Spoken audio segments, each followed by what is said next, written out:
علاقه داری به گیتار و دوست داری که آهنگ اگه یه روز بری سفر رو بزنی، با من همراه باش که میخوایم آهنگ اگه یه روز بری سفر رو با هم کار بکنیم. سلام، من فرزاد سیفپور هستم و اینجا هم آکادمی پرس موزیکه. دوستان، اگه خاطرتون باشه در 2 جلسه قبل آکوردهای باردار رو کار کردیم که لینکش اینجا میذارم، میتونین ازش استفاده بکنین.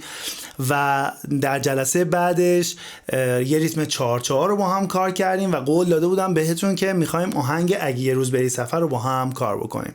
من پارتش رو نوشتم اینجا، پارت آکورداشو، و میخوایم اینو با هم اجرا بکنیم و ببینیم که چجوری میتونیم آهنگ رو اجرا بکنیم.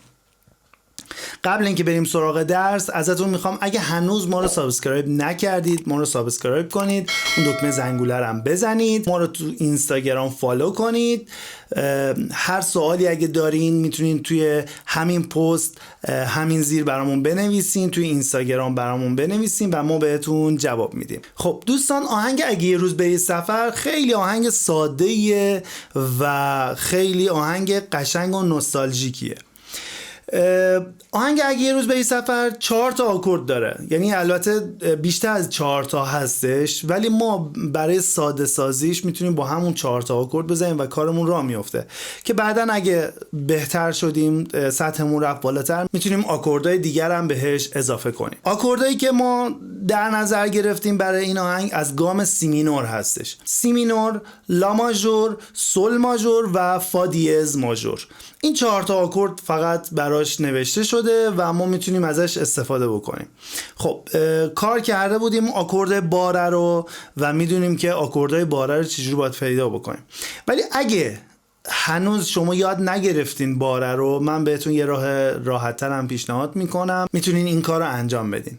ما برای اینکه بتونیم راحت‌تر این آهنگ رو بزنیم و از آکوردهای سردسته استفاده بکنیم، میتونیم از آکوردهای گام لامینور استفاده بکنیم و آکوردهای لامینور رو بگیریم و با یه باره بند 2 تا میاریمش جلو. اگه خاطرتون باشه آکورد لامینور اینجا بود و الان اگه بخوایم پیدا بکنیم آکورد سی مینور رو، آکورد سی مینور اینجاست و ما با زدن یه کاپو یا باره بند میتونیم 2 باره یا 2 تا فرت اینو بیاریمش جلوتر، یعنی اینکه لا مینورمون تبدیل میشه به سی مینور.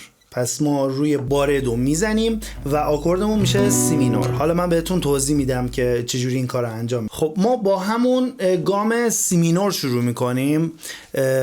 گام سی مینور که میخوایم بگیریم آکورد سی مینور، لا ماژور، سول ماژور و فا دیز ماژور. آکورد سی مینور اگه خاطرتون باشه گفتم که برای پیدا کردن آکورد ما فقط کافیه که بدونیم مینور یا ماژوره. آکوردمون مینوره، سی مینور.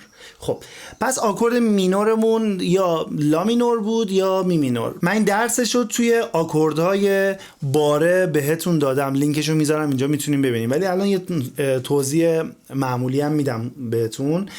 پس آکوردمون مینوره، ما مینور یا ماژور رو میایم نگاه میکنیم ببینیم کدومشون نزدیکتره، حالت می مینوری بهش نزدیکتره یا آکورد لا مینور.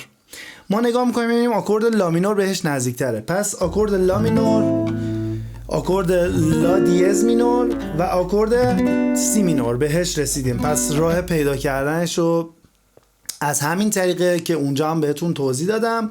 پس یه دونه آکوردش شد سی مینور. آکورد بعدی لا ماژوره. اگه خاطرتون باشه توی آکوردهای سردسته که اونم باز لینکشو میذارم اینجا میتونین بریم ببینین، آکورد لا ماژور رو ما توی آکوردهای سردسته به این شکل میگرفتیم، ولی میدونیم که این آکورد لا ماژور رو ما میتونیم با باره هم بگیریم. پس اگه بخوایم با باره بگیریم پس حالت ماژوره. حالت ماژور ما میایم پیدا میکنیم ببینیم کدوم بهش نزدیکتره. چیزی که بهش نزدیکتره اینجا از اون 3 حالت ماژورمون، یعنی دو ماژور، می ماژور و لا ماژور، میایم نگاه میکنیم ببینیم که حالت می ماژور بهش نزدیکتره. پس ما اینو میریم جلو: می ماژور، فا ماژور، فا دیز ماژور، سول ماژور، سول دیز ماژور و لا ماژور. رسیدیم به لا ماژور. پس این آکورد لا ماژورمون از بار است. مهم نیست که شما اگه باره بگیرین یا سردسته بگیرین، هر دوتاش یه صدا رو میده. پس اگه دوست داشتین میتونین باره بگیرین، اگه دوست نداشتین میتونین سردسته بگیرین، میل خودتونه. آکورد بعدیمون آکورد سل ماژوره. آکورد سل ماژور هم اگه خاطرتون باشه، این آکورد سل ماژور رو ما سردستش رو داریم، یعنی اینجا تو هم آکوردهای سردسته آموزشش رو دادم. ولی حالا میخوایم بیایم چیکار بکنیم؟ این آکورد رو توی آکوردهای باره هم پیدا بکنیم. نگاه میکنیم میبینیم که حالت می ماژوری بهش نزدیکتره. پس حالت می ماژور، آکورد بعدیش میشه فا ماژور، آکورد بعدیش میشه فا دیز ماژور و آکورد بعدیش سل ماژور. پس ما این آکورد رو پیدا کردیم. پس این سل ماژور باره است و این سل ماژور دسته است. پس به هر دو روش هم میتونیم بگیریم. خب حالا میریم سراغ آکورد آخرمون که فا ماژوره، فا دیز ماژوره. فا دیز ماژور رو با همون روش باز میایم پیدا میکنیم، میبینیم که حالت می ماژوری بهش نزدیکتره. می ماژور، فا ماژور و فا دیز ماژور. پس این آکورد هم ما پیدا کردیم. الان دو تا آکورد باره داریم، سی مینور و فا دیز ماژور. دو تا آکورد دیگر هم میتونیم هم سردسته بگیریم، این لا ماژورمونه، و هم میتونیم این سل ماژورمون که هم میتونیم باره بگیریم هم میتونیم سردسته بگیریم. پس این از اینش. پارت آکوردم که اینجا نوشتم، پارت آکوردم که من قبلا توضیح داده بودم که پارت آکورد چیه. اگه نمیدونین چیه میتونین به اون درسمون مراجعه کنین و پارت آکوردم متوجه بشین. پس ما این آکورد رو اون جوری که هست میریم جلو. اول این که ما ریتم 4/4 ساده رو بهتون آموزش داده بودیم. چجوری بود ریتممون؟ این بود.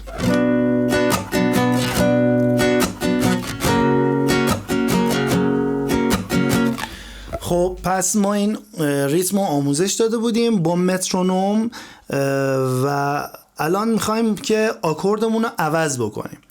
پس لازمه که ما یه مترونوم پایین بذاریم. مثلا اگه یادتون باشه بهتون گفتم تا 240 بیاین، ولی ما الان با 150 شروع میکنیم. پس ما با 150 شروع میکنیم. این تمپو 150 رو ما سعی میکنیم که این 4 تا آکورد رو توش تمرین کنیم که این 4 تا آکورد رو به موقع عوض بکنیم. بعد که آکوردمون رو عوض کردیم کم کم سرعتش رو میبریم بالا. الان ما یه تستی میکنیم.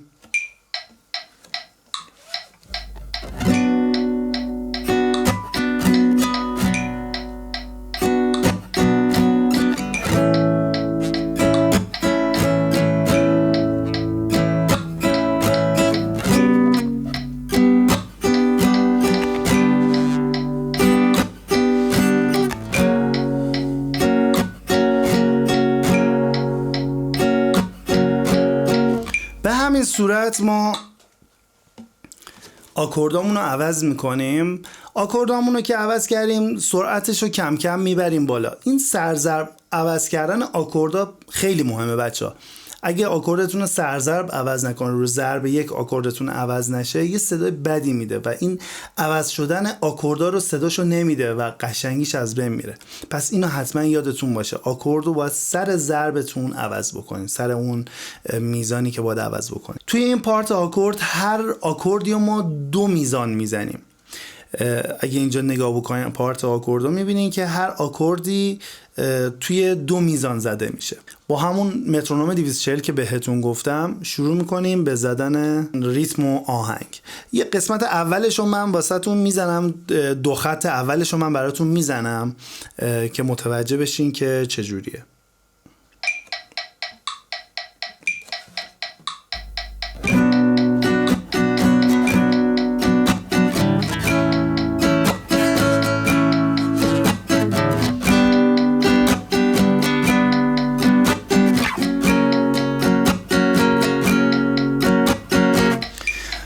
پس هر آکوردی رو 2 میزان میزنیم. اینجا طبق اون چیزایی که ما میزان بندی کردیم میزنیم.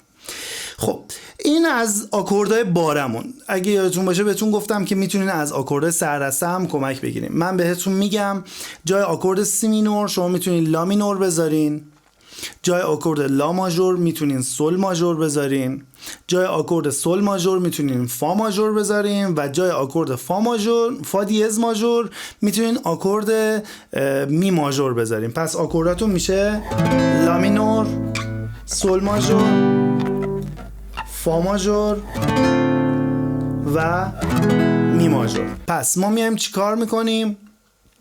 باره بندمون رو یه باره بند تهیه کنیم، قیمتی نداره. باره بندمون رو میذاریم روی باره 2 یا هر باره دیگه ای که مثلا خواستیم بالاتر بخونین، میتونین پایینتر بخونین، دیگه دست خودتونه. با باره بند میتونین این کار رو ترانسپوزش کنین و هر چقدری که میخواین ببرینش بالا.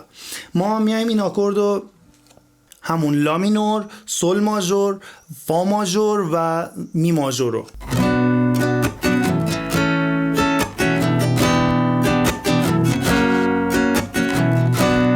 حالا اینجا ما 2 میزان داریم، هر کدومو طبق همین میزنیم.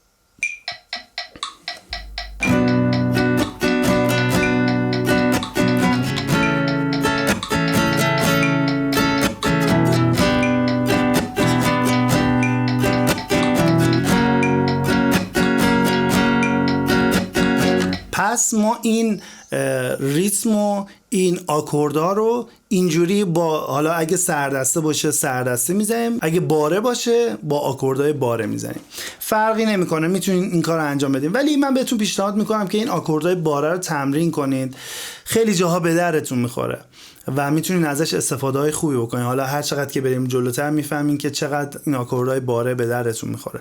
ولی این راه هم بهتون دادم که هنوز اگه یاد نگرفتین آکوردهای باره رو و دوست دارین آهنگو بنوازین، ازش میتونین استفاده کنین، از همین روش، از همین باره بند. اگه باره بند هم ندارین، از همون گام لا مینور هم میتونین بزنین بدون باره بند، از همین لا مینور، سل ماژور، فا ماژور و می ماژور. حالا یه مقدار پایینتر میشه دیگه، حالا برای خانوما راحت‌تر خوندنش، ولی برای آقایون یه مقدار سخت میشه چون میاد پایین. پس این آهنگ اگه یه روز بری سفر بود که من در آخر کاملشو میزنم، اجرا میکنم و براتون میذارم که شما میتونین ازش استفاده بکنید. جای مترونوم میتونین از این صدا استفاده بکنید و با این پارت آکوردی که واسهتون به نمایش میذارم میتونین اینجا با من هم نوازی کنید و خیلی راحت اینو یاد بگیرین. پارت این آکوردها رو هم گذاشتم توی تلگرام، میتونین اونجا برین برش دارین و ازش استفاده بکنین و آکورداتون رو بگیرین. خیلی ممنونم که تا اینجا همراه ما بودین. بازم میگم اگه ما رو سابسکرایب نکردین، ما رو لطفاً سابسکرایب کنید و اون زنگوله رو هم بزنید و ما رو به دوستانتون معرفی کنید. ممنونم.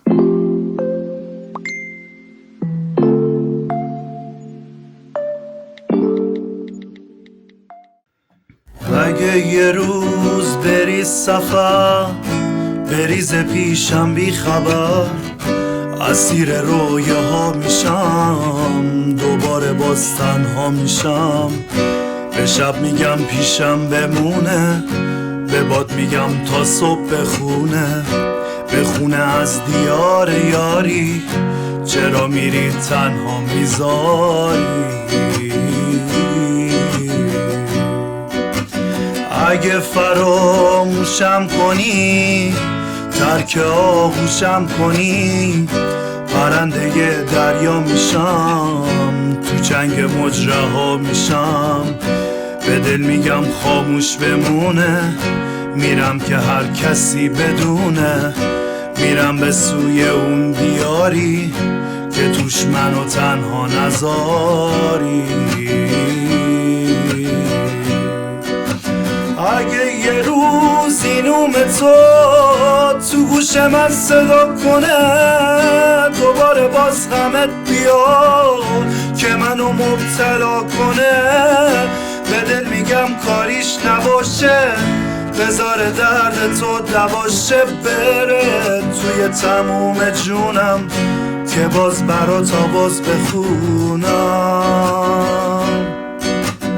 اگه بازم دلت میخواد یار یک دیگر باشیم، مثال ایوم قدیم بشینیم و سحر پاشیم، باید دلت رنگی بگیره، دوباره آهنگی بگیره رنگ اون دیاری که توش منو تنها نذاری.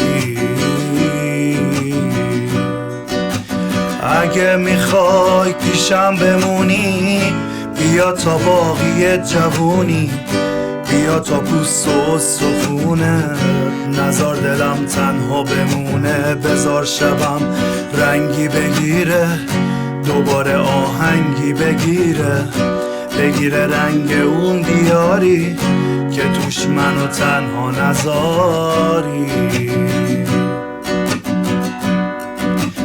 اگه یه روز این نوم تو گوش من صدا کنه دوباره باز غمت بیاد که منو مبتلا کنه، به دل میگم کاریش نباشه، بذار درد جا به جاشه، بره توی تموم جونم که باز برات آواز بخونم، که باز برات آواز بخونم، که باز برات آواز بخونم.